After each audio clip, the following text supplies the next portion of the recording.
Gypsy Rose has taken her first selfie since being released from prison. And she basically says, "This is my first selfie with freedom."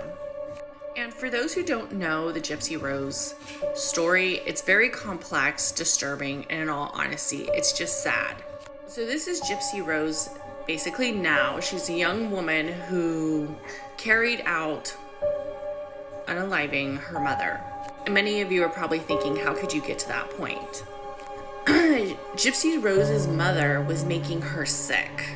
So Gypsy Rose's mom, Dee Dee, was basically letting the world think and believe that Gypsy Rose had multiple medical conditions, and Gypsy Rose was constantly in and out of the hospital multiple times. She had eye surgeries, gastrointestinal operations.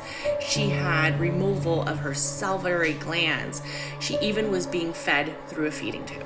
She was confined to a wheelchair. Many people thought that Gypsy Rose just had this unremarkable amount of medical conditions. But in all honesty, what was going on was her mother had Munchausen syndrome by proxy and basically was making Gypsy Rose sick and letting the world believe that Gypsy Rose was sick, when in actuality, Gypsy Rose didn't have anything wrong with her. While this story is very dark and leaves this unturning notion in your head, like how could a mother do this? It takes a different direction.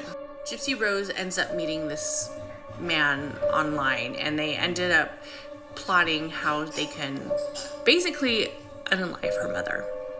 And let's just say their plan came through and they were successful. Gypsy Rose then posted on her Facebook page that she shared with her mom that her mom was gone. So of course authorities went and arrested Gypsy Rose, and she basically confessed and explained her mom was making her sick for multiple years. What I want to say about this case is, even though it seems like a fairy tale, that a horror movie that had a light at the end of the tunnel, we have to remember that this young woman is still going to go through multiple areas in her healing journey, and she probably needs to have some sort of rehabilitation, counseling, and psychiatric help.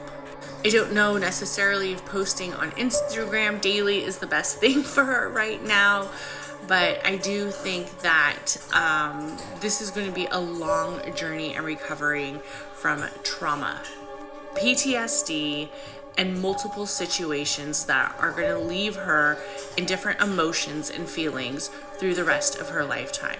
But supposedly now she's been able to build a relationship with her father's side of the family, and it seems like it's more of a positive outlook for her. So I do wish her the best.